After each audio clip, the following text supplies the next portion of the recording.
Bonjour tout le monde et bienvenue sur Légende. Aujourd'hui, c'est un Légende business avec André Ramos. Il a 83 ans. Il se lance dans un nouveau projet. On peut acheter une part de Riyad au Maroc pour moins de 20 000 euros. C'est une solution idéale pour acquérir une résidence secondaire à un prix très abordable. Est-ce que vous avez déjà fait appel aux clients mystères dont on va parler là? Jamais. C'est comment des gens se font passer pour des faux clients pour regarder tout ce qui ne va pas. C'est pas un piège, il faut le prendre comme un truc d'amélioration. Exactement. Est-ce que tu as déjà eu un manque de respect De la part de clients? de la part de clients, oui. Oui. Tu sais, tu fais plein de choses dans des chambres. Moi, j'avais des clients jusqu'aux excréments dans les murs, dans les baignoires. Dans les murs des toilettes? Sur les murs de la chambre. Bonjour tout le monde et bienvenue sur Légende. Aujourd'hui, c'est un Légende business avec André Ramos. Il a 83 ans. C'est un film, sa vie. Il est parti au Venezuela pour faire fortune dans l'immobilier. Ensuite, il est parti aux États-Unis pour faire fortune dans la boulangerie. Ensuite, il est parti en France pour faire fortune dans les résidences seniors, les seigneuriales que vous connaissez peut-être, qui ont été revendues à Pierre et Vacances depuis.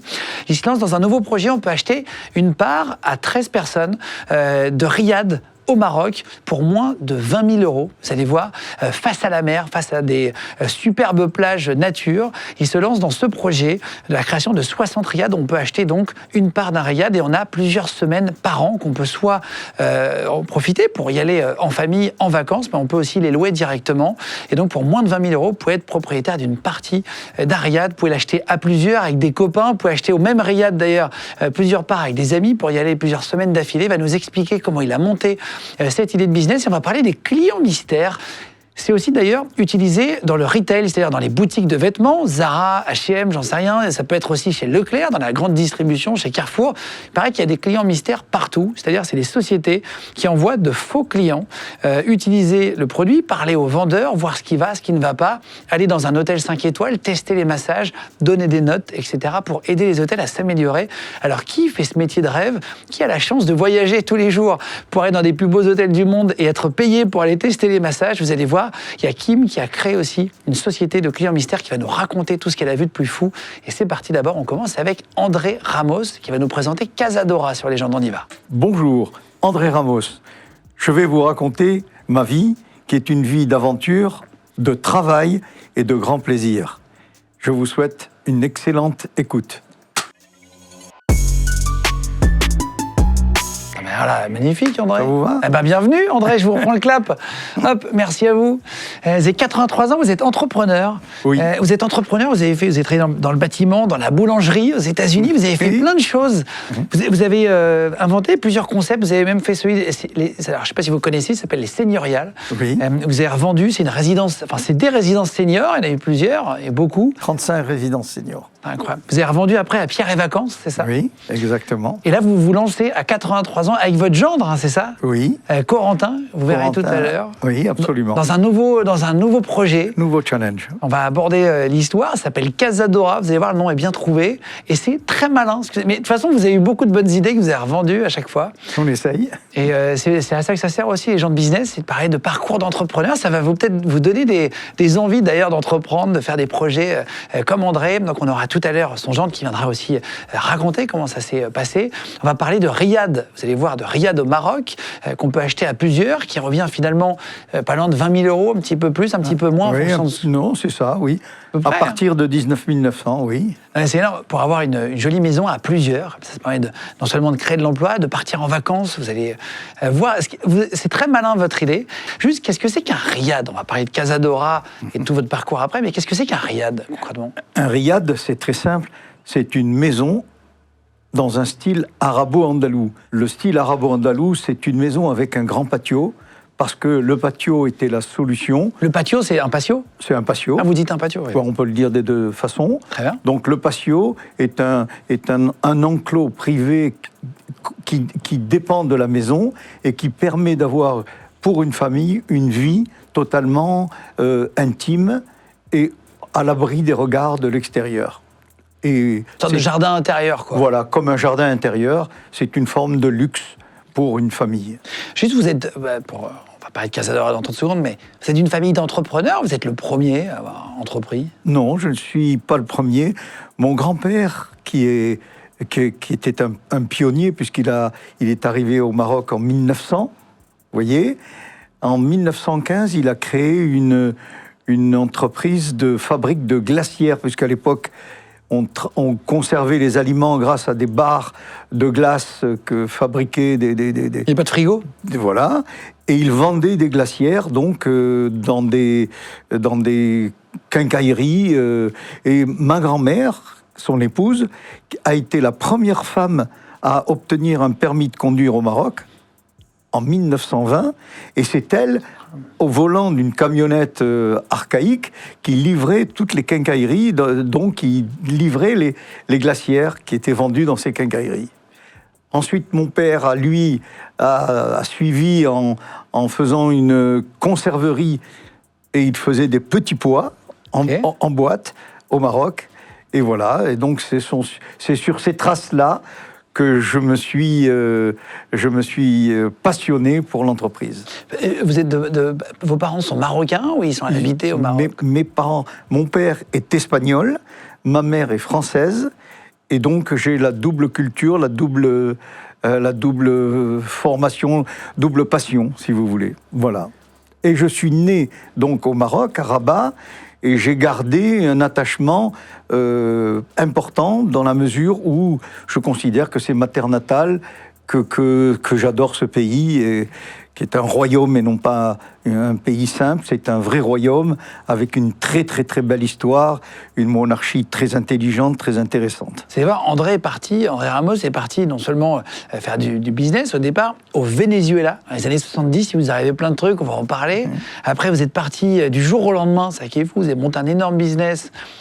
Et vous allez raconter comment vous avez réussi à vous faire accepter des locaux à l'époque et qui ne voyaient pas d'un très bon œil votre arrivée. C'était très malin à chaque fois, c'est hyper intéressant. Vous êtes réadapté, vous êtes parti aux États-Unis, on va parler de boulangerie après, vous avez revendu très rapidement. Vous avez travaillé dans plein de pays et puis là, vous aviez même pris votre retraite. Vous êtes réchauffé pour repartir. Oui, c'est ça. Parce que le projet, vous avez trouvé ça vraiment il y a quelques années. Hein, vous avez mis quelques années à vous dire que vous alliez y retourner. C'est ça, exactement. Et une discussion avec votre petit-fils, avec votre gendre, dont on parlera tout à l'heure. Qu'est-ce que c'est que Casadora ? Casadora, c'est la résidence idéale qui est vendue à travers un support totalement différent, totalement innovant, afin de permettre au plus grand nombre d'acquérir une résidence secondaire. Si vous voulez, une maison de vacances. Une maison de vacances. Une bande de copains peuvent acquérir à 9 ou 10 personnes un catamaran parce que seul, il est trop cher. Donc là, on achète un riad à 13 personnes et on crée une SCI, une société, et on a chacun une part qui nous donne droit d'abord à un droit d'occupation, 4 semaines par an. Ces semaines sont tournantes. Donc, on a droit à toutes les saisons, c'est ça qui est merveilleux.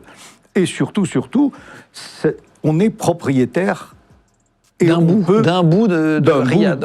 Du riad, on est copropriétaire du riad. Et cette copropriété nous permet de le transmettre, de le céder, de le vendre, de le louer, de faire ce que l'on veut. C'est une solution idéale pour acquérir une résidence secondaire à un prix très, très abordable. Chaque riad est acheté par 13 personnes ? Oui. Ça, c'est vous qui les trouvez ? On s'inscrit sur le site ? Oui, nous, on commercialise ces riads de la manière la plus simple. On communique sur les réseaux sociaux, les gens nous appellent et on leur propose un rendez-vous au cours duquel on leur explique ce qu'est exactement Casadora, un lieu de vacances idéal à 350 mètres de la plage. Voilà. C'est à côté de Casa. C'est au sud de Casablanca, 90 km par autoroute. C'est une heure de voyage. Je vous mettrai le lien dans la description. Si vous allez retrouver le site internet directement de Casadora, vous n'avez plus qu'à cliquer dans la description. Ou si vous nous écoutez en podcast audio, voilà, Spotify, Deezer, Apple Podcast, Amazon Podcast, vous pouvez cliquer directement sur le site et vous pourrez comme ça regarder, vous inscrire. Vous allez lancer les premières constructions. Il y a déjà des photos en 3D. Il y a beaucoup de photos en 3D, il y a un projet qui est achevé, le permis de construire est en cours d'instruction. Les autorités nous soutiennent parce qu'elles considèrent que ce projet est totalement innovant. Elles nous ont même demandé d'agrandir notre projet, d'y adjoindre un hôtel. Donc nous allons réaliser en plus des 60 riads qui sont à la vente.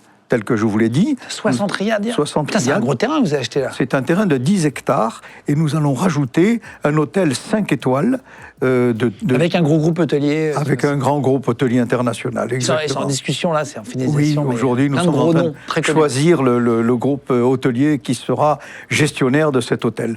Nous sommes situés à équidistance de deux grands hôtels, un 5 étoiles qui s'appelle le Mazagan, avec un golf 18 trous, et ensuite à 1800 mètres aussi, un autre hôtel qui va être un Hyatt Regency, avec aussi un golf de 18 trous. Et tout ça à 350 mètres de l'océan Atlantique. Les riads, si vous nous écoutez en podcast audio, ils ressemblent à quoi? Il ressemble d'abord à de l'architecture traditionnelle marocaine. Ils font quelle taille? Alors, vous avez 3 tailles. Vous avez le Riad Junior qui fait 76 mètres carrés, c'est confortable. Chaque riad dans son patio arabo-andalou possède une piscine privée, chaque riad, Ok. avec un salon marocain traditionnel. L'intérieur du riad, lui, il est traité de façon contemporaine, pour le confort. Ensuite, vous avez un modèle intermédiaire qui s'appelle le Riad Confort, d'à peu près presque 100 mètres carrés, qui lui aussi a sa piscine privée, Et la clim et tout, ouais. clim, panneaux solaires, tout ce qu'il faut. Et le grand, il fait combien? Et le grand, il fait 176 mètres carrés. C'est un duplex premium remarquable pour 2 familles.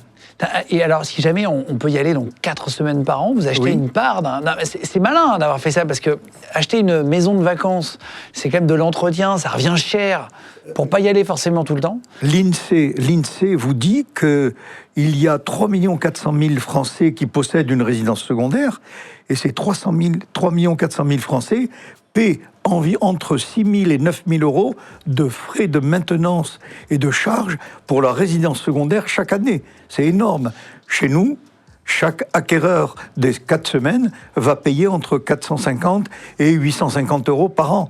C'est incomparable. C'est le rêve qui est accessible. Oui, on peut avoir un riad au Maroc et on y va 4 semaines par an, donc ce qui est bien déjà, ça fait 4 voyages, et ça coûte combien? Vous avez dit à peu près?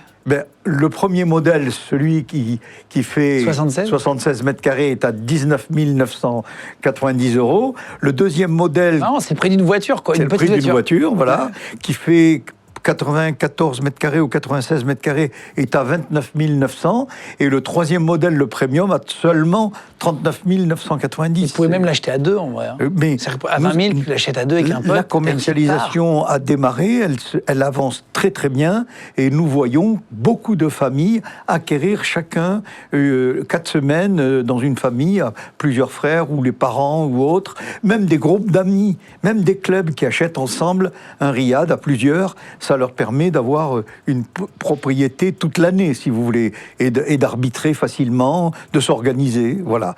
Ces riads sont tous livrés entièrement décorés et meublés, dans le plus pur style marocain, authentique, avec des produits fabriqués sur place, conçus par des artisans marocains.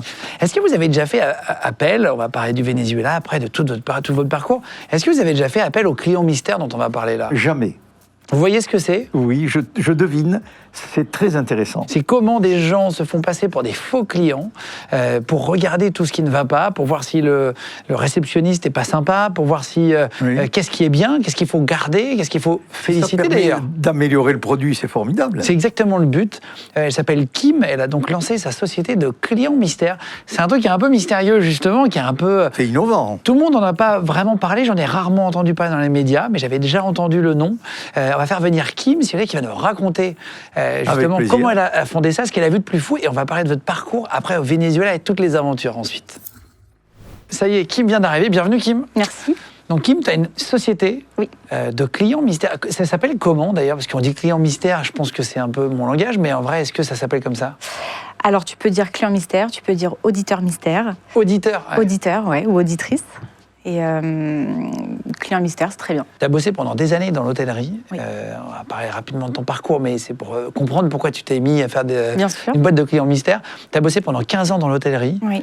dans des 4 étoiles, etc. Tu as bossé sur la Côte d'Azur avant, Oui. ensuite tu es venu bosser à Paris, dans d'autres hôtels. Tu étais à quel poste pour qu'on comprenne un peu? Alors, j'ai débuté en tant que réceptionniste par un stage à l'hôtel Masséna à Nice. Oui.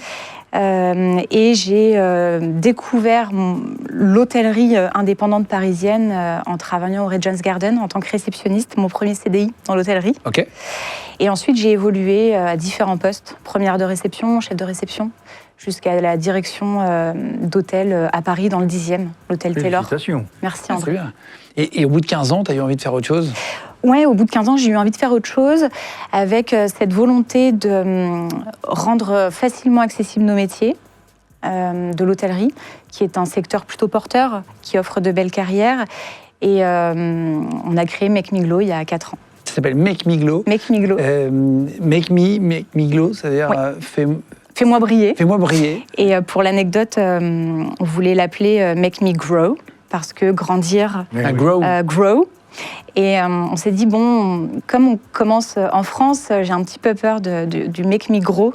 Ah oui, donc, la prononciation. de la oui. prononciation. Donc on a appelé ça Make Me Glow. Et le Make Me, c'était pour changer la posture du collaborateur, qui ne soit plus dans une posture passive dans sa formation, dans son accompagnement.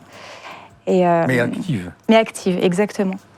Et donc, tu as créé cette boîte-là. Tu connaissais un peu le client mystère? Tu avais déjà eu des clients mystères qui étaient venus dans ton hôtel quand tu étais standardiste? Oui, j'ai déjà été... Pas mal. Est-ce que tu t'es déjà fait piéger? Parce qu'en fait, c'est pas un piège. Il faut pas le Non. prendre comme un piège, il faut le prendre comme un truc d'amélioration. Exactement. C'est pas un guide Michelin, c'est pas un inspecteur de guide Michelin qui va venir vous Non. donner vraiment une note qui va malheureusement faire baisser votre fréquentation. ou monter, quoi. Exactement. Une censure. Non, ça n'a aucune notion de jugement. Enfin, en tout cas, tel qu'il faut l'amener auprès des équipes, il faut absolument pas qu'il y ait cette notion de jugement, cette notion punitive aussi, parce que les équipes ont peur quand on leur dit bah voilà, je Il va y avoir des clients mystères. Clients mystères, c'est toujours assez inconfortable pour elles.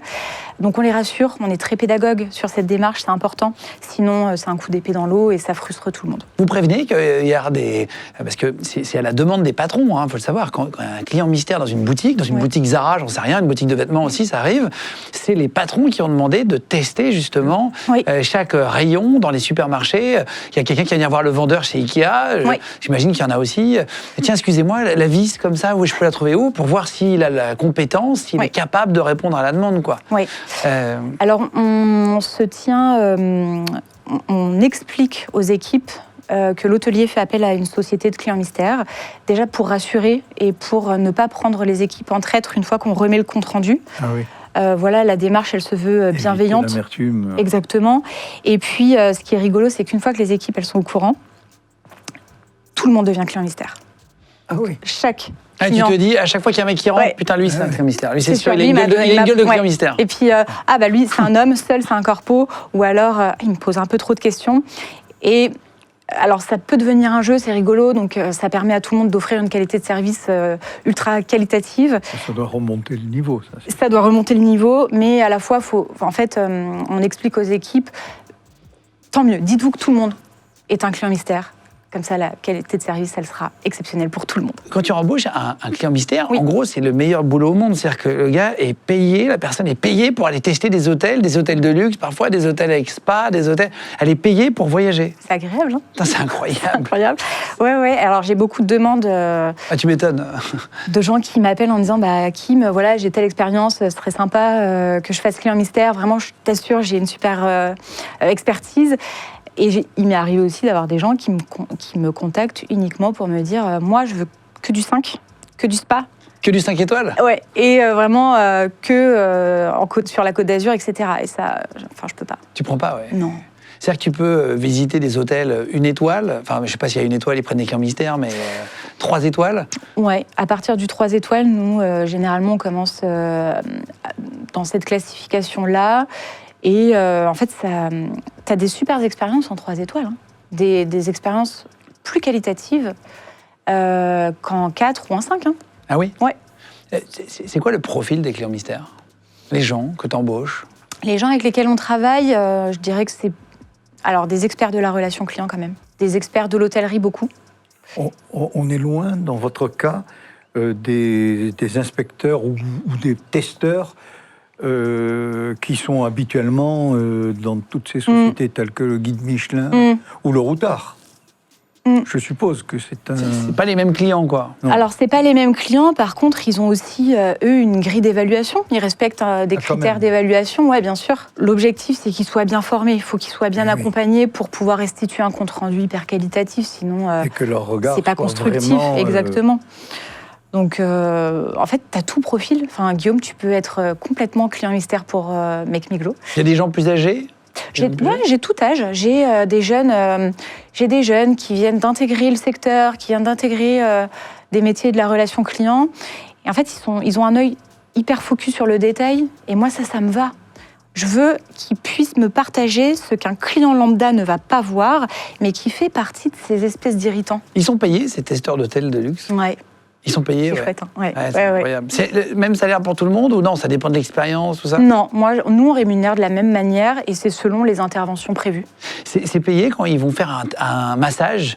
Est-ce que vous testez parfois les clients, enfin les hôtels 5 étoiles, vous disent je veux que vous testiez le massage pour me dire si c'est un bon massage ou pas? Oui. Tu peux tester tous les services. C'est Tout dépend. Ouais. Putain, c'est quand même un boulot. C'est chouette, hein? Et c'est quoi? C'est les célibataires qui font ça? Il faut pas d'enfants, tu pars tout le temps? En fait, tu as des célibataires, tu as des familles. Tu peux tester en famille aussi, bien sûr. Tout dépendra du besoin de l'hôtelier. Oui, c'est pas mal. Est-ce que c'est pas un peu le boulot de rêve? C'est un peu le boulot de rêve. Tu pars avec ta femme, tes enfants, dans un hôtel, t'es payé pour dire le massage moyen. Sauf quand ça se passe pas bien. Ouais, voilà. J'avoue. Mais tu peux tout faire, tu peux tout tester, tester tous les différents services. Et non seulement tu es rémunéré, mais en plus l'hôtel rembourse la prestation. Et c'est ça, après, ils te remboursent Et tout. je pose une question. Est-ce que disons, les hôteliers et les patrons qui vous commandent ces missions, ensuite mettent en pratique les recommandations que vous faites? Parce que je suppose que vous faites des recommandations. Ouais. Hein? Est-ce qu'ils les mettent en pratique? Est-ce que c'est suivi? Est-ce que Est-ce que ça sert à quelque chose? Est-ce que ça sert? Voilà. C'est ça, exactement. est-ce utile? Alors, oui, dans la majorité des cas, tout le monde arrive à mettre en pratique. Encore une fois, on est sur des choses qui ne sont pas très bloquantes. C'est valoriser une posture relationnelle, vendre un peu mieux. En fait, c'est prendre plaisir à faire plaisir aux autres, finalement. Et, Être plus accueillant être aussi. plus accueillant. Et d'où l'intérêt, quand on fait des interventions de clients mystères, chez Make Me Glow, mais dans tout autre cabinet, c'est la régularité. Sinon, c'est un coup d'épée dans l'eau, ça rime à rien. Oui, c'est ça. En fait, analyser pour analyser...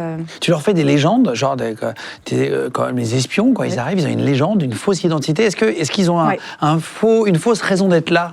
Un voyage d'affaires, ils disent je suis en voyage d'affaires, je suis en vacances. Qu'est-ce que vous me conseillez pour voir si la personne connaît un prétexte? peu? Ouais. Quel prétexte? Ouais. Alors, je t'avoue que j'ai des scripts, des fois, qui sont ultra personnalisés. Et des fois, quand j'ai pas de script, parce que je n'en construis pas avec l'hôtelier, bah non, écoute, en fait, t'es un corpo, va, profite. Un corpo, qu'est-ce que tu appelles un corpo? Un corpo, c'est une personne qui vient pour des raisons professionnelles ou alors qui a un contrat avec l'hôtel pour des déplacements professionnels. Mais non, en fait, profite. Si j'ai pas de script particulier, par contre, mais Guillaume, 1 milliard de fausses adresses mail. Incroyable. Avec des fausses identités, et avec des noms où je m'assure sur Internet que vraiment il existe, et à la fois s'il existe, il y en a plein. Tu l'appelles Céline Bruno, et puis elle va avec c'est ça. Bah, ouais. C'est incroyable. Intéressant. Est-ce que vous mettez des fausses moustaches? Alors, pas les filles, hein, mais est-ce que est-ce qu'il y a du déguisement Non. pour s'il y a quelqu'un qui revient régulièrement? Indispensable ou non? Oui, si Non. tu vas plusieurs fois, client mystère, tu changes la personne? Je change la personne, et j'ai une petite anecdote par rapport à ça. C'était un 4 étoiles, un super client. Et je devais faire un appel mystère. C'était moi encore à l'époque qui les faisais beaucoup. Et avec mon associé, on s'était dit, si on tombe sur la directrice, elle nous reconnaîtra. Vraiment, je raccroche. Et je ne sais pas quelle espèce de confiance j'ai eue. La directrice répond et mon associé me dit, coupe. Ouais, coupe. Et en fait, j'ai eu un regain de confiance et je lui dis, allô? Pendant 4 minutes, et je lui parle comme ça. T'as changé la voix? Parce que j'étais obligée de changer de voix et j'arrivais pas. Et l'autre, elle rigolait à côté de moi, mon associé. C'était compliqué. 4 minutes très longues où en plus je sens que la directrice se dit j'ai un problème. La personne a un problème au téléphone. Et t'es obligé. Mais non, sinon on change pas les identités des gens. Qu'est-ce qu'ils te donnent? Ils donnent un rapport avec une note sur 20 sur chaque secteur. Qu'est-ce qu'ils te donnent après, les clients mystères? Les clients mystères, ils remplissent une grille de critères, d'évaluation qu'on leur fournit. Et ensuite, cette grille, elle te permet d'avoir 2 scores différents. Une partie plutôt binaire, c'est oui-non, est-ce qu'on respecte les process, et une partie plutôt émotionnelle. Ouais. Et ça te donne un score sur 100. qui te permet de... Pour l'hôtel, de s'améliorer. Exactement, avec vraiment des commentaires. L'objectif, c'est que ce soit enrichi de conseils et enrichi de commentaires. Est-ce que les notes sur Booking ou sur d'autres sont fiables dans les hôtels? Ah oui, une très bonne question. Je me suis posé la question hier, en préparant l'émission, je me suis dit, moi je regarde toujours les notes. C'est vrai? Sur des sites comme ça, quand je dois aller quelque part, je regarde si c'est bien noté ou pas. Est-ce que les notes sont fiables sur ces sites-là ou est-ce que c'est les hôtels qui payent des sociétés pour mettre des commentaires? Sur Booking, c'est plutôt fiable. Ça fait vraiment partie des gens qui ont séjourné, mais ce n'est pas forcément représentatif de la réalité globale de ton établissement. Et ça fait uniquement partie d'une expérience client pendant un séjour. Pas pendant les appels téléphoniques quand tu dois faire ta réservation, pas pendant tes échanges par mail. Oui, c'est pas etc. l'expérience entière, quoi. Non. Est-ce qu'il y a un détail qui pardonne jamais? Un truc que, toi, quand tu arrives dans un hôtel, tu vois un truc et tu dis, ça sent pas bon. Est-ce qu'il y a un truc qui te... Les gens sur leur téléphone, les gens qui, vraiment... Les salariés, tu veux dire? Oui, pardon, les salariés. Standardistes, oui, ils sont pas exactement. Les gens de l'accueil, mais même dans les étages. Tu sais, on parle beaucoup de la réception, mais en fait, l'hôtel, c'est pas que la réception, c'est les étages, c'est au niveau du service petit déjeuner, du restaurant. Moi, les gens sur le téléphone, ça m'horripile. Enfin, vraiment, je trouve ça, c'est un tel manque de respect. Et les gens qui attendent que tu sois vraiment, tu sais, devant la réception pour dire bonjour. C'est-à-dire qu'avant, tu as un espèce de périmètre où tu n'existes pas. Comme s'ils ne voyaient pas à plus de 30 cm. Je vois ce que tu veux dire. Je ne sais pas si ça t'est déjà arrivé, mais moi, c'est courant. Faut oui, t'as pas un regard dès la porte, tiens, bonjour. Non, c'est très rare, tu vois, et je trouve ça désolant quand même. Ah, oui, c'est vrai, il y a un espèce de... Oui, il y a un périmètre qui dit, ça y est, là c'est moi, c'est mon tour. Un peu comme dans les aéroports, quand tu arrives, tant que tu n'es pas vraiment au guichet, on ne te regarde pas. Exactement. Est-ce que tu as déjà eu un manque de respect, toi qui as travaillé dans des hôtels de luxe aussi, tu étais à l'accueil, est-ce que tu t'es déjà retrouvé face à un manque de respect notable, qu'on puisse imaginer ce qu'on peut vivre aussi dans un hôtel? De la part de clients? De la part de clients, oui. Oui. Alors en plus, à l'époque, j'étais plus jeune. Et aussi peut-être un peu moins expérimentée, mais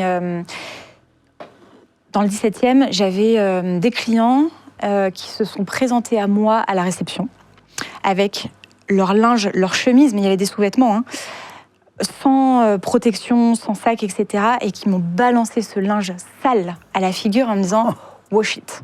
Donc vraiment, lave-le, nettoie-le. Et c'est quand même très surprenant parce que c'est quand même très rare ce genre de situation. Et je m'étais pas dégonflée en me disant en fait, non, ça je suis vraiment pas d'accord.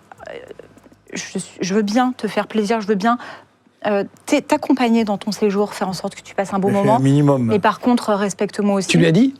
Ah oui, je lui ai dit, alors vraiment en anglais, je m'y risquerai pas là, mais je lui avais expliqué, écoutez, en fait, il y a des règles.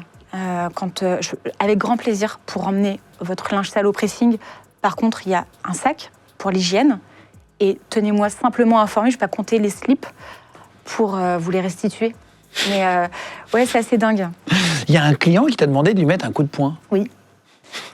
C'est ce même client. Il se passe Ah, c'est vrai? C'est ce même client. Attends, mais il est sympa ce client. J'ai fait le grand chelem avec cette personne. Incroyable. Tu sais que cette personne, à la fin de son séjour, elle m'a serré la main, c'est devenu un super ambassadeur. Ça alors. Je pense qu'il avait besoin de se confronter. Il était où? Il était anglais, lui, c'est ça? Qatari. Qatari. Et il occupait la suite de notre établissement et il a cassé le verre d'une table basse. Okay. À l'époque, j'avais pas forcément de fonction managériale, je me rappelle plus. Et on m'avait dit, voilà, Kim, il faut lui expliquer qu'il a cassé la table, il va y avoir des frais, ça engage des frais, c'est tout. Ouais, il a cassé, il paye. Voilà, donc moi j'y vais tu payes, hein. avec ma sympathie. C'est toujours très délicat d'expliquer, voilà, tu vas payer parce que tu as cassé. Mais ici, des décharges avant. Et en fait, cette personne a pris ça très très mal pour au final, me dire allez-y, mettez-moi un coup de poing. Je lui avais dit, mais je ne vais pas vous mettre un coup de poing. C'est lunaire. C'est lunaire. Et t'es ça devant les gens. Donc, tu essayes de lui dire, mais venez, on va régler ça. Il vous provoquait, en fin de compte. En fait, il me provoquait. T'as jamais eu... Putain, tu dois avoir peur dans ces moments-là. Tu te dis, tiens, il est bizarre, lui. Comment ça se conclut, un truc comme ça? Ça se conclut avec beaucoup de patience, beaucoup de tact. Tu rentres pas dans son jeu. Et en fait, tu restes toujours sur des faits, c'est factuel. Non, en fait, vous avez signé une décharge, la table est cassée. Voilà, et en fait, je vais faire en sorte que votre séjour, il continue de bien se Restez passer. cohérent. Voilà, Incroyable. factuel, cohérent. C'est de l'exercice, hein, c'est un super entraînement. Pardon, mais qu'est-ce qu'il a foutu dans la chambre? Comment tu pètes une table dans une chambre? Oh, tu sais, tu fais plein de choses dans des chambres. Hein. Moi, j'avais des clients, j'ai découvert des tas de choses. Un gramme jusqu'aux d'alcool de trop. excréments, ouais, mais jusqu'aux excréments dans les murs, dans les baignoires, Dans les murs des toilettes? sur les murs de la chambre. C'est vrai? Mhm. Mais qu'est-ce qu'il faisait? Il faisait une bataille? C'était quoi Il était seul. Mais, Il était seul? Waouh, la soirée était rude. Putain, mais... C'est, Et parfois, en fait, j'ai envie d'avoir une caméra cachée, de regarder ce qui s'est passé. Tu dois te dire, mais qu'est-ce qui s'est passé? Ouais, alors en plus, pour l'anecdote, cette personne, je l'ai eue au moment de son départ. Et les femmes de chambre, moi, m'avaient contacté en me disant, Kim, c'est catastrophique, s'il te plaît, viens voir. Ah oui. Toujours ce moment de grande solitude de se dire, en fait, qu'est-ce que je fais? Mais vraiment, Qu'est-ce que je lui dis, en fais fait? Il y a du Et caca qu'est-ce sur les que je lui murs. dis Ouais. Et tout au petit déjeuner. Il vient et donc je me dis, pareil, moi j'ai un service de nettoyage en plus de mes femmes de chambre. Et tu sais, c'est toujours ce moment où tu ouvres la discussion. Est-ce que tout s'est bien passé? Tout va bien? Et je me rappelle, en fait, il a été gentil, il a été adorable et il est revenu, hein, je l'ai souvent revu. Il m'avait dit oui, tout à fait. Je lui ai dit, il s'est passé des C'était choses. l'effet du pain au chocolat Oui, je sais. qui réglait le problème. Et ensuite, il s'est excusé. Je n'ai pas su ce qui s'était passé. De toute façon, en fait, ce n'était pas mon objectif. Tu Mon lui dis, objectif, c'était de il y a savoir un peu de saleté dans la chambre. que ça va. Voilà, en fait, de lui dire, écoutez, on a retrouvé la chambre un peu sale. Et ça va engager des frais de nettoyage un peu plus conséquents que nos équipes de femmes de chambre. Et ces frais vous seront dus. Mais, Il te dit quoi? Il te dit bien sûr. Enfin, il voilà, se en fait, doute, non quand... Il se doute, et puis en fait, on passe vite à autre chose parce que je veux juste savoir Pour si. ça, pesante pas, là. Ça voilà. me gêne. Ça me Est-ce gêne. que tout s'est bien passé? En fait, je veux juste savoir, est-ce que tout s'est bien passé? Parce qu'en effet, est-ce que tu as eu un problème dans ta chambre? Et quand je sais que non, et voilà, peut-être tu t'es amusé autrement, on passe à autre chose. Et lui, c'est pas le même qui a voulu que tu lui mettes un coup de poing, c'est un autre. Hein. Non, c'était un autre. T'en as souvent des gens très très sales? Non, alors non, pas souvent, pour tout te dire. Il y a des personnes, tu sais, en fait, l'hôtel, c'est pas chez toi. Donc tu te permets des libertés que tu ne fais pas chez toi, tu te lâches. Et ça, souvent, les femmes de chambre nous le partagent. Mais pardon, je comprends pas le tu te lâches, parce que moi, je me tu couche, je dors et je m'en vais, quoi. C'est quoi tu te lâches? Ah ouais, tu sais, tu as beaucoup de... Tu te suspends en lustre, tu vois? Non, mais tu sais, tu as... Tu es dans un décor qui n'est pas le tien. Qui n'est pas le tien. Et tu te laisses aller Ouais. à forme de liberté. d'irrespect vis-à-vis du lieu. Et puis, tu sais, tu as beaucoup de personnes pour leurs premières expériences en 4 étoiles, parce que les premières expériences en 4 étoiles... Ça aussi, ça compte. Voilà, ils pensent que tout leur est dû, et que dans ces cas-là, j'ai des personnes qui vont nettoyer à ma place, donc j'en profite. Et en fait, ils ne pensent pas que derrière, c'est des femmes et des hommes qui nettoient. Qui vont nettoyer le... Qui vont nettoyer, ouais, Parce qu'ils te mettent un n'importe infini. quoi dans les toilettes pour te boucher les toilettes, t'as ce genre de trucs? Tu sais, maintenant, on en est à éduquer les clients en leur disant ne jetez pas les femmes, les serviettes hygiéniques, les tampons, etc. Et à la fois, tu sais, ça m'est arrivé d'aller déboucher des éviers, des toilettes, parce qu'en fait, accidentellement, il tombe des choses. Combien de colliers j'ai récupérés? Ah waouh, c'est vrai. Qu'est-ce qu'ils font? C'est quoi le pire hôtel que tu as vu? Le citer, on s'en fiche, mais est-ce que tu as vu vraiment un hôtel catastrophique comme dans les émissions de télé? Intéressant. C'est dur, hein. Alors, il y a eu un des pires hôtels, en effet, où t'es qu'un numéro de chambre. Où vraiment, on ne fait pas attention à toi. Tu rentres, la personne, elle est en train de fumer sa cigarette devant l'hôtel. Elle te voit, hein. En fait, et tu découvres ensuite que la personne qui fumait sa cigarette devant l'hôtel, c'est la réceptionniste. T'as aucune notion de service. Moi, ça fait partie de mes pires expériences, ouais. Merci Kim d'être venu. Avec grand plaisir. Voilà, on parle de clients militaires. C'était intéressant de comprendre un peu comment ça se passait, l'envers du décor pour tester les hôtels. Absolument. André, on va parler avec vous maintenant de votre parcours. Comment vous êtes parti au Venezuela? Pourquoi est-ce que vous partez au Venezuela pour créer justement une boîte que vous allez après quitter du jour au lendemain? Vous avez créé quelque chose d'énorme. Comment vous l'avez fait? Vous êtes parti ensuite aux États-Unis pour créer des boulangeries, puis après les seigneuriales que vous avez revendues à Pierre et Vacances. Vous avez beaucoup de choses. On va en parler maintenant. Allez, de retour. C'était intéressant, hein, le sujet sur les C'était très intéressant. On a pu apprendre des choses aussi. On va reparler de Casadora. On parlait avant, justement, de votre nouveau projet que vous avez créé. On va reparler de votre parcours avec le Venezuela et tout ça. Juste avant, c'est une question que je me suis posée quand on a installé le siège, mais vous parliez de El Jadida, c'était la ville dans laquelle vous allez mettre les riads qui est pas très loin de Casablanca. Oui. Pourquoi vous êtes parti là-bas pour faire les riads? Tout simplement parce qu'on cherchait un lieu net, irréprochable, et il y a à El Jadida une zone qui a été délimitée par les autorités. C'est une forêt d'eucalyptus d'environ 1000 hectares, au cœur de laquelle se trouve une espèce d'oasis de seulement 80 hectares constructibles, avec des critères restrictifs terribles. Il faut un minimum de 30 000 mètres carrés pour déposer un permis de construire. Pour que ce soit des gros trous. Voilà, donc j'avais tout de suite compris que les autorités cherchaient un niveau de qualité supérieur. Ensuite, il existe dans ce secteur, dans ce territoire que je viens de décrire, 2 merveilleux golfs 18 trous, dont l'un était le golfe préféré du roi Hassan II, feu Hassan II. Et donc, des éléments très intéressants avec 2 hôtels de grande qualité, 5 étoiles, donc un lieu privilégié. Voilà. Et une plage de 12 km totalement sauvage. Remarquable. C'est moins cher de passer ses vacances au Maroc, pour ceux qui ne sont jamais allés? Ah oui, c'est incontestablement moins cher.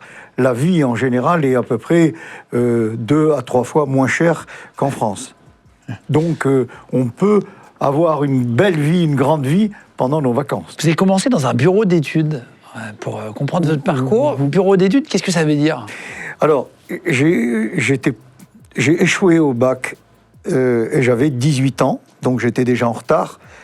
Et donc, mon père m'a demandé de réagir, et je lui ai dit que je ne voulais plus suivre des études classiques, que je voulais apprendre un métier, et donc je voulais rentrer dans un bureau d'études d'économie de la construction, c'est-à-dire des gens qui mesurent la construction et qui disent ça va coûter tant. Voilà. Donc dans ce bureau d'études, je suis rentré au plus bas de l'échelle, je suis resté 4 ans, et très vite, j'étais passionné par la chose, et donc j'ai gravi les échelons, en même temps, pour assouvir mon désir de bâtir, je me suis inscrit à l'école, disons, à l'école des Beaux-Arts à Rabat, et j'ai fait les cours du soir de l'école des Beaux-Arts pendant 4 ans. Voilà, parce que j'adorais le dessin d'architecture, j'adorais l'architecture, et donc j'ai été heureux de le faire. Et après, vous allez rénover un palais du roi du Maroc. Ils vont choisir ce bureau d'études-là. Oui, la dernière année, la 4e année, donc ce bureau d'études était le bureau d'études attitré de l'architecte qui s'appelait Monsieur Deneux, qui était l'architecte préféré du feu roi Hassan II. Et donc ce dernier convoque donc l'architecte de toute urgence en lui disant « Je veux rénover le palais des hôtes de Rabat pour recevoir le Shah d'Iran ». Et donc, il lui confie la rénovation du palais des hôtes. Monsieur Deneux, architecte, remarquable architecte, qu'on nous appelle et nous nous mettons au travail. Les travaux démarrent en un délai record. Il n'y avait que 4 mois pour rénover un petit palais merveilleux de 50 chambres, voyez-vous. C'était budget illimité? Illimité. Illimité? Illimité. Illimité, incroyable. Une anecdote, enfin, chaque jeudi, le roi était là, présent pour la réunion de chantier, tous les jeudis matins, impeccablement vêtu, remarquablement leader, et il avançait dans le chantier, devant lui, l'architecte en second lieu, et ensuite nous, les techniciens derrière. Moi, j'étais chargé de faire les comptes rendus, et j'avais mon bloc, et je notais tout ce qu'il fallait noter. Et le roi n'avait pas il voulait absolument un lieu idéal. Je me souviens, souvent, il disait « Ah, cette pièce est trop sombre, il faut l'éclaircir ». Alors, il disait à l'architecte « Que fait-on » L'architecte disait « On va ouvrir une fenêtre ». Et donc, moi, je notais « On ouvre une fenêtre ». Vous faites un trou dans le mur, quoi. Voilà. Votre Le fenêtre. lendemain, l'entrepreneur cassait tout, ouvrait la fenêtre. Et le jeudi suivant, on repassait devant et le roi disait « Ah oui, mais là, c'est un peu trop clair. On va… » Et il avait inventé un mot merveilleux que j'adorais. Il disait « On va remollir ». Cet homme avait une vision extraordinaire. Démolir et remollir. Oui, oui, c'était un homme d'une intelligence remarquable. J'ai beaucoup appris en Hassan II, faisant la coordination de ce chantier. Et quand vous disiez illimité, c'est-à-dire que vous pouviez acheter les meubles que vous vouliez. Ah oui, oui, oui. Il y avait un décorateur français d'ailleurs qui faisait partie de la suite pendant les visites de chantier. Et le décorateur disait « Ah ben là, il faudrait une lampe de tel style, etc. » C'était un lieu pour représenter le Maroc, parce que les hôtes qui venaient dans ce royaume devaient avoir un espace à la hauteur de leur standing. C'est important de comprendre comment vous avez appris le métier, parce que vous avez fait plein de succès, mais c'est intéressant. Ensuite, vous allez venir en France, quelques années. Vous allez donc…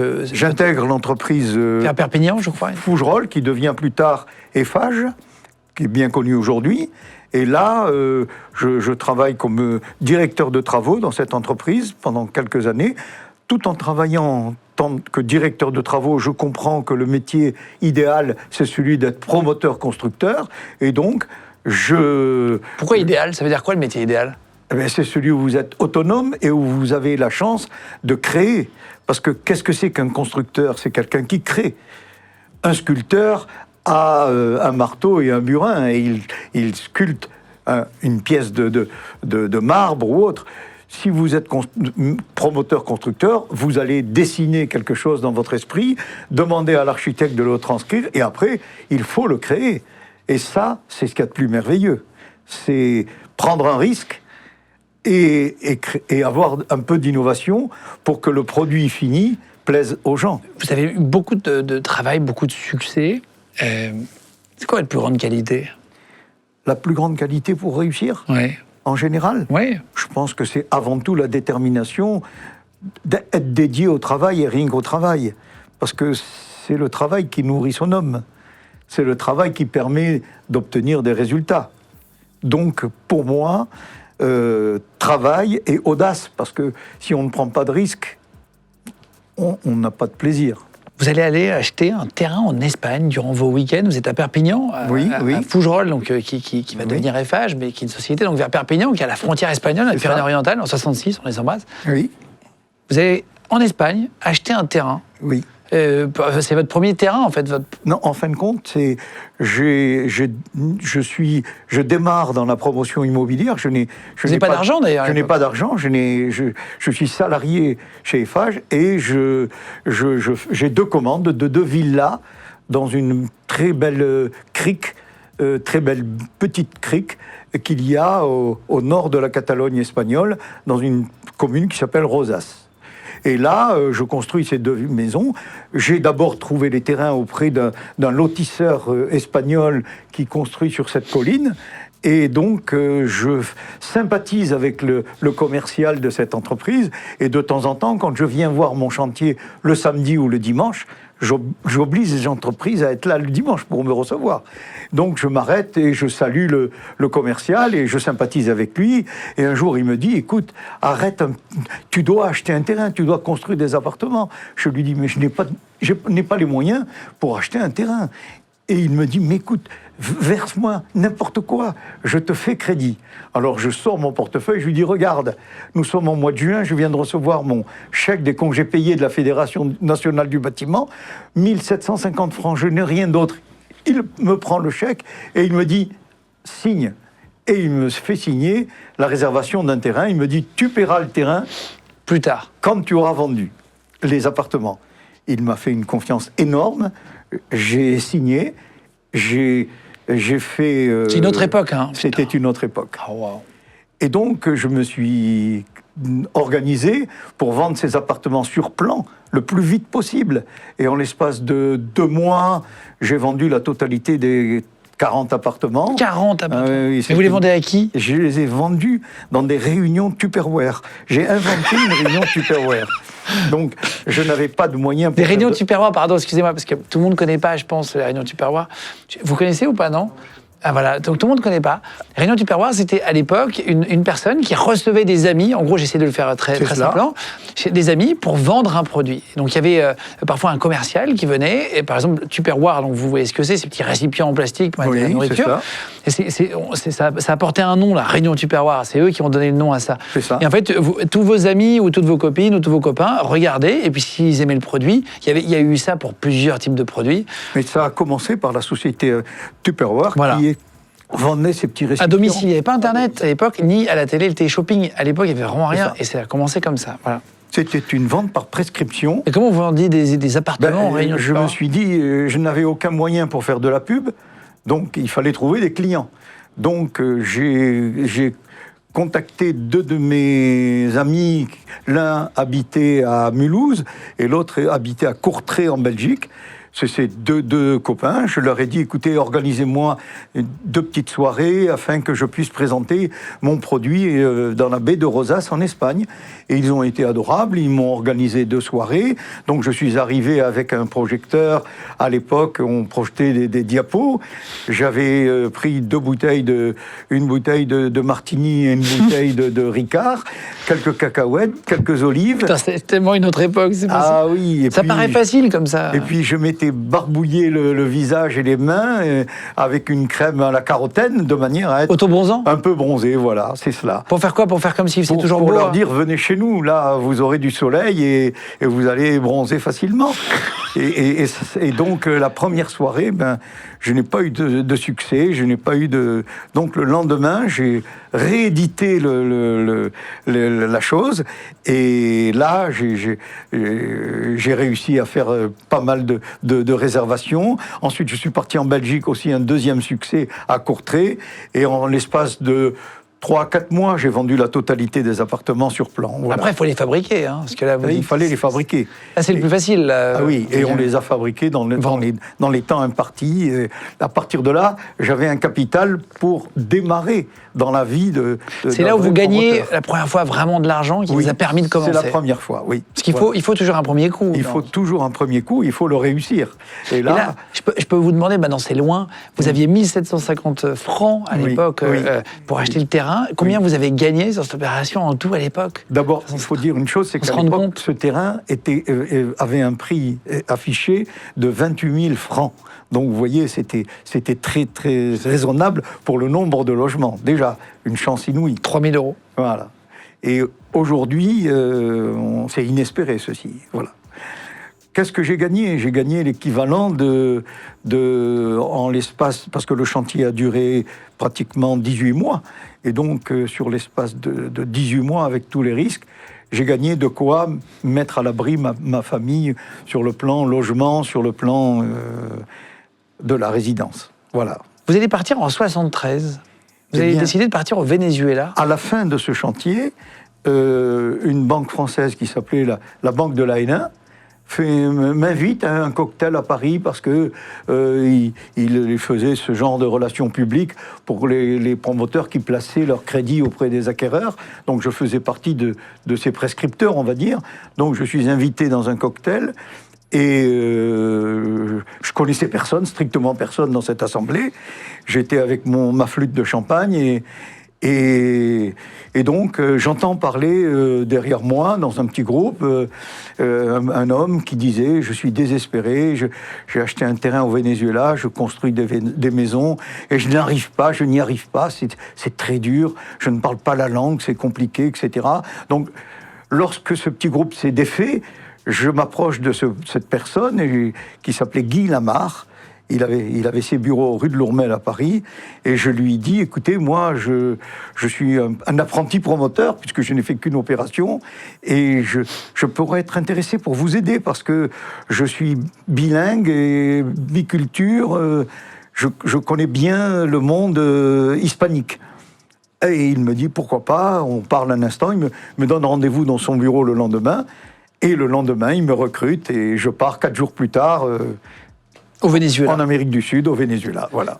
En 73. En C'était comment le 1900. Venezuela en 73? C'était un pays merveilleux, à la différence d'aujourd'hui, parce que c'était un pays qui venait de sortir de la dictature du dictateur Carlos Andrés Pérez, et c'était un pays qui venait d'élire un président de façon tout à fait démocratique. Et là, ce nouveau président avait obtenu la privatisation de tous les puits de pétrole qui étaient gérés par les compagnies américaines.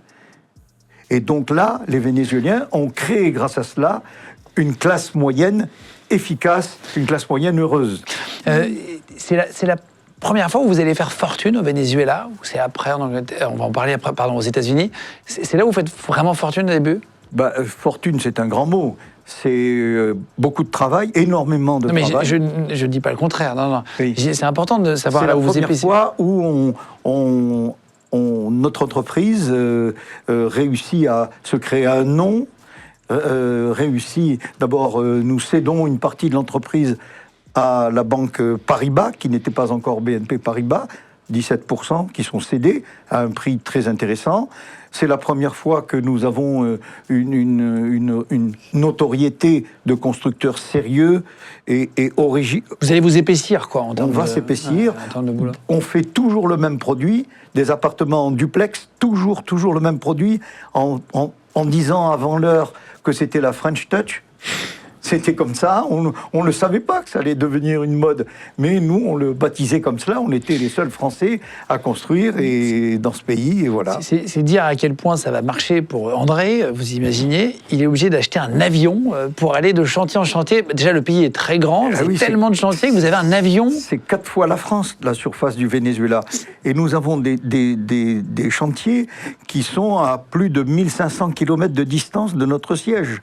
Donc, comme les systèmes de communication aériens sont irréguliers avec des retards et autres, on finit par décider d'acquérir un avion. On achète un Beechcraft bimoteur de 6 places et on recrute un superbe pilote compétent qui détenait déjà 8500 heures de vol, donc est absolument professionnel. Et on le recrute, il vient avec sa famille, ses enfants, et il s'installe dans notre ville de Maracaibo. Et à partir de là, on a travaillé avec beaucoup plus de confort. Et l'avion, mon frère qui dirigeait les chantiers se déplaçait 2 fois par semaine, et moi aussi à peu près 2 fois par semaine. Au-dessus de la forêt, ça devait être magnifique. Oui, magnifique, oui. Mais c'était un avion qui n'était pas pressurisé, donc inconfortable au niveau de l'audition. Voilà. Ça abîme les oreilles? Oui, terriblement, les tympans. Vous allez partir du jour au lendemain, après quelques années là-bas. À cause de quoi vous allez partir de Venezuela? Alors non, c'est pas du jour au lendemain, non. C'est en un week-end qu'en tout cas, le Bolivar... En un week-end, le Venezuela bascule. Oui, voilà. C'est-à-dire que c'était un pays qui était le 3e ou 4e producteur de pétrole au monde, donc de très belles recettes. Riche. Ces recettes entraînent de la corruption inévitable dans des pays où la rigueur n'est pas la loi. Et à partir de là, on dépense d'abord toutes ces recettes. Ensuite, on endette le pays parce qu'il faut continuer à dépenser. Et il arrive un moment où les bailleurs finissent par ne plus prêter au pays. Et le pays n'a pas d'autres ressources que d'évaluer sa monnaie. Et en un week-end, le 18 février 1973... c'est resté dans votre tête. Ah oui, c'est 83, c'est ineffaçable. 18 février 1973. Le pays dévalue de 330% en un week-end. C'est atroce. Atroce. On divise par 3. On divise comme si l'euro divisé par 3. 3,3. C'est-à-dire que c'est affreux. Donc là, toutes les entreprises étrangères sont parties, plus boutiques, parce qu'il n'y a plus rien parce que une dévaluation comme ça est toujours accompagnée d'un contrôle d'échange, parce qu'il y a peu de devises dans le pays, donc on interdit la sortie des devises. Donc si vous gagnez votre vie et que vous ne pouvez pas sortir du pays, plus aucun intérêt. Vous avez quand même réussi à partir avec de l'argent. Vous partez du Venezuela. Alors, on avait pressenti ce qui allait se passer. On avait déjà investi en France, on avait investi à Houston, au Texas, et on se disait, il faut que l'on soit prêt un jour ou l'autre, on ne sait jamais. Et là, on avait un partenaire qui était Paribas, qui nous dit venez à Houston, on va construire ensemble. Et donc nous sommes allés à Houston et nous avons acquis un terrain merveilleux. Et hélas, crise pétrolière, la ville de Houston ne vit que sur l'industrie pétrolière. Et donc nos amis de Paribas nous disent stop, ne lancez pas le projet, gardez-le sous le coude, attendons que la crise passe. Mais comme nous sommes des passionnés et des gens, des hyperactifs, on ne pouvait pas rester sans rien faire. On décide de créer une petite chaîne de fast-food à la française avec de la qualité en matière de pain et de pâtisserie. Une sorte de boulangerie, quoi. Boulangerie-pâtisserie. Boulangerie-pâtisserie, oui, c'est fast-food. Il y avait à peu près 40 sièges dans chacune de ces unités. On avait 4 unités et ça tournait très très bien. On a même réussi à signer avec Air France un contrat de fourniture des pâtisseries pour le vol Paris-Houston-Mexico, Mexico-Houston-Paris, 57 000 petits gâteaux par an. Donc vous voyez... Vous allez appeler ces boulangeries croissant-brioche. Oui, croissant-brioche. Vous prenez 2 mots français. Il fallait absolument que ce soit des mots français. Et ça marche tout de suite avec une illustration d'un petit boulanger-pâtissier avec sa tenue, etc. Un français, quoi. En français. Ça marchait très, très, très, très bien. Ça marchait très bien, et au bout de 2 ans, on faisait le brunch tous les dimanches, bien sûr, et un dimanche, j'étais là, je regardais un peu ce qui se passait, et je vois à une table une dame qui me fait un signe, je m'approche, et elle me dit « Vous êtes le propriétaire ?» Je dis « Oui ». Eh bien, elle me dit « Écoutez, à la fin du service, venez vous attabler avec moi, j'ai quelque chose à vous dire. » Bon, j'étais surpris, je me dis « Tiens, qu'est-ce qui se passe? Est-ce que les gâteaux n'étaient pas assez bons? Est-ce que le chocolat n'était pas assez chaud? Bon, vers 3 heures de l'après-midi, donc l'établissement se vide, je m'approche d'elle, elle me dit « Installez-vous », je m'assois et elle me dit « Écoutez monsieur, je m'appelle Patricia quelque chose et je suis la présidente du groupe Accor aux États-Unis. Mes bureaux sont installés à l'hôtel Sofitel à tel endroit, et je suis là parce que je veux acheter votre chaîne comme ça. Créé combien de temps avant 2 ans avant. Oh la vache. Et je lui dis, mais madame, c'est pas à vendre, nous sommes très heureux, ça fonctionne bien, et nous avons 4 adresses, on livre Air France, etc. Et elle me dit, écoutez monsieur, je tiens à l'acquérir, je vous demande de venir me rendre visite dans mes bureaux demain, lundi, voilà ma carte. Vous y allez? Et donc le lundi, j'y vais parce qu'une invitation comme ça se refuse pas. Ça se refuse Faut pas. toujours écouter, quoi, de toute façon. Voilà. Et donc j'y vais et bien sûr, elle m'offre une telle somme que j'ai accepté le deal. On n'est pas à vendre. Voilà le chèque. Je vais réfléchir quand même. Et donc, c'est bien, c'est beau d'avoir des succès. Ah oui, elle met en place une due diligence, donc on révise les comptes. Due diligence, c'est une sorte de contrôle des chiffres. Un audit. Et 3 semaines plus tard, on signe la vente et c'est merveilleux. Je ramasse avec plaisir un chèque merveilleux et je téléphone à mon ami banquier qui était à New York et je lui dis « Il faut que tu me places cet argent ». Donc, je viens te voir demain ou après-demain. Quel jour peux-tu me recevoir? Il me dit, écoute, viens vite, j'ai quelque chose à te dire. Donc, le lendemain, je prends le vol Houston-New York. Je peux continuer à vous raconter ça. Ah, mais c'est parfait, allez-y. Et donc... je suis dans un livre, je suis dans un film. C'était un banquier de la banque Worms, parce que c'était une banque privée, banque d'affaires qui existait à Paris et qui avait une succursale à New York.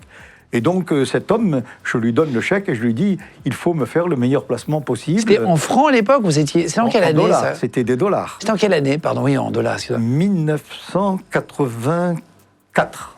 1984, oui. D'accord. C'est officiel combien vous avez vendu au groupe Accor ou pas? Non, ça se dit pas. C'est jamais sorti, ça? Je sais pas. Ça se dit pas. Non, mais il y en a qui disent les chiffres au fur et à mesure. Je ne les dis pas. Très bien. Donc vous avez cet argent-là, vous le placez? Non, et je lui donne pour qu'il le place. Et il me dit, voilà, je suis très ennuyé parce que je suis en discussion avec le directeur développement de la société Sodexo à Paris. Sodexo, c'est le leader mondial de la restauration en entreprise. Ouais. C'est des cantines d'entreprise, quoi. Voilà, ils veulent découvrir le B2C, c'est-à-dire le business avec les customers. Pour les gens, ouais. Pour les gens. C'est pas pour les sociétés, voilà, c'est pour le... Et ils veulent créer une chaîne de restaurants aux États-Unis pour découvrir ce métier. Et je leur ai proposé Croissant Brioche que tu as créé à Houston. Et je lui ai dit, mais c'est trop tard, voilà, j'ai vendu, c'est maintenant. Je ne pense qu'à une seule chose, c'est à rentrer en France parce que je ne me plais pas aux États-Unis. Ça existe encore, Croissant Brioche, pardon? Ah, je ne sais pas. C'est pas... Je ne sais pas. Et donc, mais ça a dû être intégré dans un autre groupe, par Sofitel. Et donc, je lui dis cela, et il me dit, c'est catastrophique, je suis gêné vis-à-vis de cet homme, etc. Je me suis avancé en disant que vous étiez à vendre, et en fait, t'as déjà vendu à quelqu'un d'autre. Exactement. Et il me dit, écoute, trouve autre chose, invente quelque chose. Je lui dis, mais attends, c'est un long travail.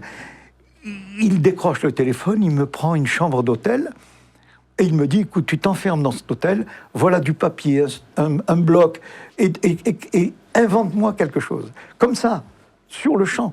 Donc je pars, et je m'installe dans la chambre d'hôtel, et je me mets à réfléchir. Je passe des coups de fil sur Houston, et je reviens 2 jours plus tard. Et je lui dis, voilà, j'ai ça à te proposer, je ne sais pas si ça peut plaire. Et il me dit, qu'est-ce que c'est? Je lui dis, voilà, écoute, la ville de Houston, c'est une ville qui est quand même assez proche de tout ce qui est Amérique du Sud, et donc il y a une influence sud-américaine, authentique, réelle. On pourrait faire une chaîne de restaurants, disons, à connotation mexicaine, à base de poulet. Parce que c'est pas cher et ça pourrait faire un prix à l'assiette intéressant. Et donc, il me dit pourquoi pas. J'appelle le gars, avec le décalage horaire, par chance, il l'appelle à Paris et il tombe sur ce bonhomme, ce directeur, et il met le micro et on parle à 3. Il n'y avait pas de visio à l'époque. Hein. Et le bonhomme me dit, écoutez monsieur, ça m'intéresse, je vous réponds dans 2 heures. Dans 2 heures, ça faisait tard, hein. Donc 2 heures plus tard, bon, je descends, je vais me restaurer, et puis je remonte à la banque, c'était au 7e étage, si je me souviens bien. Et donc là, il appelle, et le gars répond, il dit « Banco, nous sommes d'accord ». Donc le deal, c'était Sodexo fait l'investissement, et nous amenons notre savoir, notre know-how, et nous faisons 50-50, 50-50. Voilà. Avec un engagement de revendre nos 50% lorsque la Sodexo serait satisfaite du résultat. Donc, eh bien, on décide de trouver un nom pour ceci. Ce concept, ouais. Et on dit, eh bien, comme c'est du poulet, on va l'appeler en mexicain ou espagnol, Pollo, Padre Pollo, le père, le curé Pollo. On invente une légende d'une sauce piquante, parce que les Américains adorent les légendes, et les stories, c'est toujours bon. Ouais, c'est ça, ouais. Dans le deal, si vous voulez. Et je repars à Houston, et je mets les bouchées doubles pour trouver un emplacement et créer quelque chose de toute pièce. Et là, l'idée merveilleuse, c'est de dire, on va construire une église coloniale, espagnole. Et là, on prend un modèle avec un architecte et on construit une église coloniale espagnole avec un patio ou un patio comme vous voudrez. Et là, ça marche, ça décolle et on recrute tout le personnel mexicain. C'est pas ce qui manque à Houston. Et l'opération est lancée et tout va très très bien. 12 mois plus tard, Sodexo nous demande de racheter 100% des parts. Voilà. Et c'était combien de salariés, le truc? On était une quinzaine, oui. C'était la première unité de restauration. Et après ça, comme la vie aux États-Unis ne me plaisait pas, je considérais que c'était pas mon... Qu'est-ce que vous n'avez pas aimé aux États-Unis? C'est intéressant, ça. Bien, d'abord, j'étais dans un État qui n'était pas un État intellectuel, on va dire, parce que le Texas, c'est plutôt un État un peu rude, un peu rustre. Donc, j'étais pas heureux, voilà. Donc, j'ai réfléchi et je suis revenu à mon point de départ, c'est-à-dire à Toulouse, où mon frère m'attendait, où mon frère avait redémarré des opérations immobilières, et on a redéveloppé tout cela. C'est important de comprendre que dans le métier d'entrepreneur, dans la vie d'entrepreneur plutôt, c'est pas un métier, Enfin, c'est un métier, mais c'est surtout un état d'esprit. Les expériences faut y aller, amènent à des possibles échecs. En 85, vous allez, après avoir travaillé 11 ans à l'étranger, vous allez rentrer en France cette fois, donc vous allez revenir à Toulouse, d'où vous venez. 12 ans après. 12 ans après. Oui. Donc, parce que la vie, voilà, vous plaisez pas aux États-Unis. Qu'est-ce qui vous frappe quand vous rentrez en France? Qu'est-ce qui vous fait du bien? Eh bien, tout. Je découvre que la France est un pays merveilleux. Parce qu'on ne s'en rend pas compte. Mais en France, nos rues n'ont pas de nid de poule. Nos rues sont merveilleuses.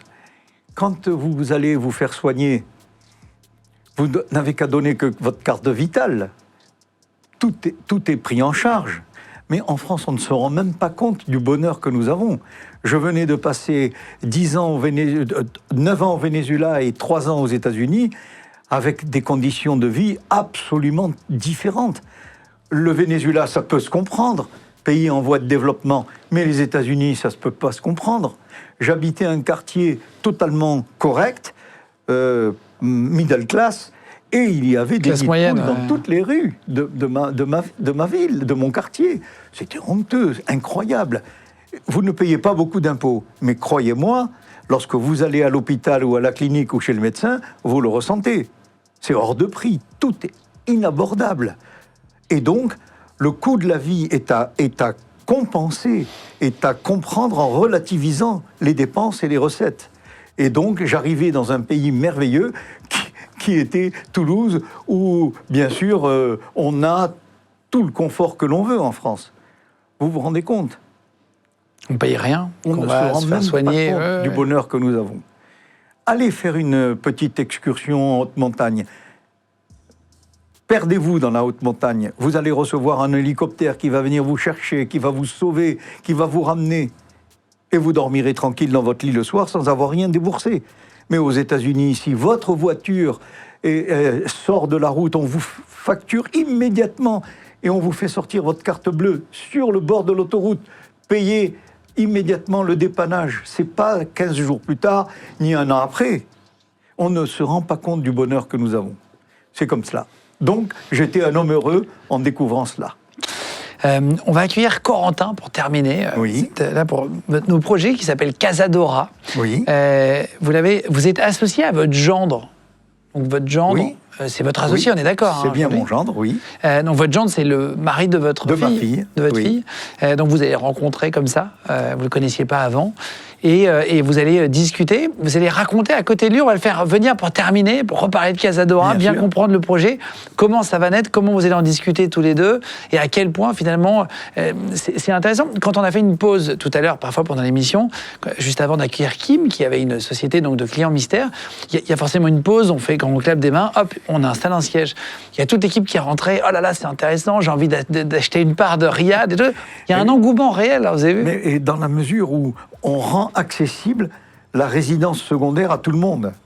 Parce que 20 000, 30 000 ou 40 000 euros, c'est accessible pour un rêve. Parce que quand vous débarquez au Royaume du Maroc, c'est autre chose. Vous changez c'est un changement total. Vous êtes vraiment en vacances. Vous êtes dans un lieu différent, une langue différente, une monnaie différente, un climat différent. Et un décor, nous créons un décor de vacances idéal. On va faire rentrer Corentin, puis on va en parler. C'est parti. Ça y est, on a fait rentrer Corentin. Bienvenue, Corentin. Merci, Guillaume. T'as regardé l'émission de la régie? Exactement. Voilà. Écoute, alors, vous êtes associés tous les deux. Bien sûr. T'es associé à ton beau-père. Exactement. Finalement, alors vous vous connaissez depuis combien de temps, pour comprendre? Eh bien, j'ai connu Corentin lorsqu'il a démarré avec ma fille ses études de droit à la faculté de Toulouse. Et donc, dès qu'ils se sont connus, Corentin apparaissait chez nous dans la maison. Et donc, on a commencé à parler. Ensuite, Corentin est venu prendre les repas du dimanche, etc. Et nous avons, je pense, nous nous sommes découverts. Oui. Et nous nous sommes appréciés, tout simplement. Il faut savoir que quand j'ai rencontré André pour la première fois, je ne savais pas qui il était, je ne savais pas tout ce qu'il avait fait. Et j'étais juste très stressé de voir mon beau-père, futur beau-père. J'étais très stressé. Attends, parce que tu étais tout de suite avec sa fille ou tu faisais juste des études au début? En fait, je faisais mes études de droit et j'ai rencontré sa fille qui est devenue mon épouse. Et donc on s'est rencontrés sur les bancs de la fac. Et quand elle m'a dit, bon, bah, c'est le moment, je vais te présenter mes parents. Donc c'est là que j'ai rencontré André. D'accord. C'était il y a 11 ans. Voilà. Ah, il y a 11 ans. Voilà. T'as quel âge, toi, Corentin? J'ai 28 ans. 28 ans. Ah, waouh. Vous êtes vraiment depuis... Ça fait longtemps, quoi. Exactement. Félicitations. Vous êtes marié? Oui, marié depuis l'année dernière. Est-ce que c'est facile de bosser, de faire des projets avec son beau-fils, son gendre? Tout dépend de la personnalité du gendre. Là, il se trouve que Corentin est une personne intéressante, agréable à vivre et pleine. C'est un ambitieux silencieux, Corentin. Donc c'est un moteur. Il est là, il apporte de l'énergie, il apporte aussi des idées, il apporte beaucoup de choses dans un métier complexe. Comment ça se passe de bosser en famille? Alors, bosser en famille, c'est à la fois très très agréable, ça a d'énormes avantages, mais ça a aussi quelques inconvénients. Pas forcément pour nous. Les avantages, c'est que chaque fois qu'on fait une action, qu'on travaille et qu'on se donne, c'est pour la famille qu'on le fait. C'est pour défendre un nom et puis c'est le plaisir de développer une entreprise familiale à taille humaine. Donc ça, c'est très positif. En revanche, c'est plutôt pour mon épouse et ma belle-mère où c'est compliqué parce que ça fait travail au bureau, travail à la maison, travail les dimanches au repas. On se cache un petit peu des fois pour parler boulot parce que c'est proscrit. Sinon, au bout d'un moment, ils en ont marre, c'est too much. Oui, c'est un peu too much. Mais on essaye de se calmer. Oui. Pour terminer sur le sujet, c'est important de poser effectivement ces questions. Tu as raison. On achète un riad, vous disiez à 13 tout à l'heure, c'est ça, à 13 personnes. C'est ça, puisque 13 fois 4 semaines égale 52 semaines. Donc un an. Une année. Parce qu'en fait, il n'y a pas... on pourrait croire qu'il y a... Parce que vous disiez à 13, je vais vous dire pourquoi pas à 12 si on a un mois, mais en fait, c'est 4 fois 13 semaines, 52 semaines par an. Comment ça se passe si on l'achète? On ne choisit pas les autres qui copossèdent le riad avec nous. Donc si on tombe sur une famille désagréable, sale, qui fait n'importe quoi, comment ça se passe? Alors... donc c'est tout ça. Ça va être les inquiétudes. Exactement, et donc on l'a anticipé. Alors il y a deux volets. Vous allez avoir un volet protection juridique, puisque on a des statuts qu'on a travaillé très sérieusement avec des cabinets d'avocats pour permettre de protéger le patrimoine. Et donc si on a une famille pas sérieuse qui dégrade le bien, alors elle peut être exclue et elle peut donc ne plus être associée. Il faut qu'on arrive à des proportions de dégradation importantes. Ça, c'est le premier volet. C'est traité statutairement dans la SCI. Et le deuxième volet, qui est plus soft, c'est sur les abus du quotidien, on va dire. Quelqu'un qui n'a pas payé ses charges, qui ne fait pas son rôle d'associé, eh bien, on va le punir en le privant de son temps de jouissance, le temps qu'il se remette aux normes. Il faut qu'il paye les charges pour reprofiter des semaines qu'il a. Exactement. Et on ne choisit pas quand est la semaine. Alors, non, on ne le choisit pas, mais là encore, avec André, on a réfléchi à un modèle qui permet d'être flexible. On a divisé l'année en 3 grandes périodes. Le premier trimestre, le deuxième et le troisième trimestre, et le quatrième trimestre. Et vous avez 1 semaine au premier trimestre, 2 semaines consécutives au deuxième et troisième trimestre, et 1 semaine au dernier trimestre. Donc, vous pouvez profiter toute l'année. Mais à cela, on a ajouté une petite subtilité qui est encore traitée statutairement. Qui plaît énormément au public. Exactement, c'est qu'on vient faire annuellement translater les semaines. Donc, en première année, vous êtes la première semaine du premier trimestre. Deuxième année, vous êtes à la deuxième semaine du premier trimestre. Et donc, vous pouvez bénéficier... Ça décale. Exactement. Ça décale tous les ans. Non, un petit peu. Vous n'êtes pas sur les mêmes dates. Jamais sur les mêmes dates. Vous jouissez du climat favorable du Maroc toute l'année, tout le temps.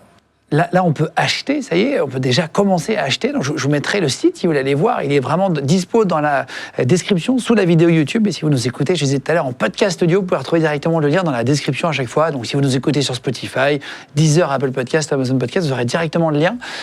Quand est-ce que vous espérez poser la première pierre? Eh bien, c'est très simple. Nous avons démarré la commercialisation il y a quelques semaines. Aujourd'hui, grâce à notre présence sur les réseaux sociaux et bientôt sur les spots télé, nous allons être vus par tout le monde et les ventes avancent très très très bien. Il est évident que nos prix sont très attractifs et cela facilite ceci. il se trouve que nous espérons atteindre un chiffre de 25% de réservation des 60 riads d'ici le 30 mars. Vous attendez d'avoir 25% des réservations pour poser la première pierre, c'est ça? Voilà, pour poser la première pierre. Pourquoi? Pour ceux qui ne connaissent pas le métier, c'est intéressant. C'est tout simplement, nous on travaille en fonds propres, c'est-à-dire qu'on ne fait pas appel au crédit bancaire pour financer nos opérations. Ça, c'est notre dimension familiale qui nous incite à la prudence. Et donc, on attend d'avoir 25% de réservation pour pouvoir financer la totalité de l'opération. Et qu'ainsi, chaque acquéreur qui a versé ses fonds, quand on lance l'opération, il est certain de voir son riad sortir de terre. Donc c'est à partir de 25%, donc on espère peut-être d'ici 1 an, après l'émission, même pas, quelques mois. Non, le démarrage des travaux devrait intervenir en avril. Et pour en profiter quand? Pour en profiter, la première livraison aura lieu au 4e trimestre de 2027. Et ils choisissent les meubles, les gens qui vont vous acheter une part de riad, ou non, c'est les mêmes parce qu'il y a 10 ou 13 familles, quoi. Non, alors, il y a un décorateur compétent qui a été retenu, qui a dessiné tous les meubles et tous les équipements. Côté patio du riad, c'est 100% tradition marocaine, avec le salon marocain et tout ce qui va avec. Et côté intérieur du riad, c'est 100% contemporain, de manière à pouvoir profiter du confort. À partir de là, tous les riads sont vendus, décorés et meublés. On peut acheter cash, mais est-ce qu'on peut acheter à crédit si on veut faire un crédit aussi? Oui, bien sûr, on peut acheter à crédit. On a un partenaire qui nous accompagne sur ce projet et qui donc propose à nos acquéreurs des mensualités pour l'acquisition du riad qui vont entre 200 et 400 euros en fonction du modèle. Le remboursement mensuel. Ouais. Mais entre 200 et 400 euros? Oui, de remboursement mensuel, oui. Ah ouais, donc on peut faire un crédit de 20 000 euros. Ça revient à 200-400 euros par mois, oui, pour avoir une part de riad. Oui, ou bien on paye sur ses propres deniers en fonction de l'avancement des travaux.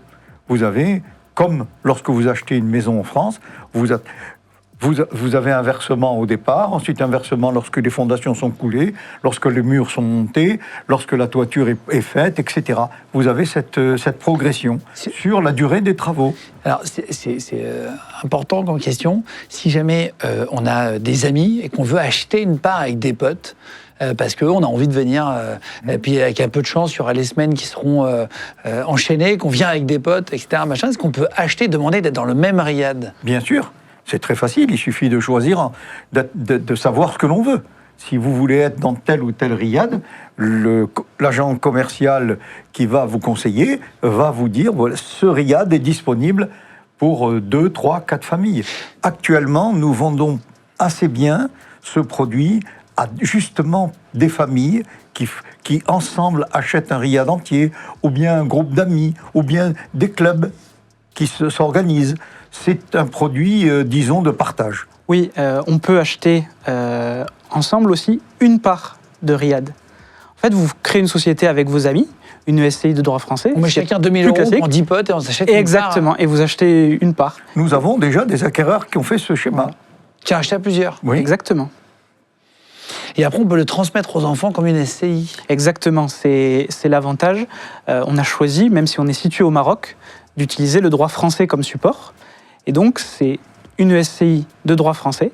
Et donc, ça rentre dans votre patrimoine, ça se transmet à vos enfants ou à qui vous le souhaitez. Dernière chose, si jamais donc on peut pas y aller cette semaine parce qu'on travaille, on a un nouveau boulot, ça arrive. Vous allez dire, bah tiens, c'est du 8 au 12 février, du 8 au 15. Comment on fait? On peut le louer, vous disiez, directement avec l'hôtel qui va chercher? Exactement.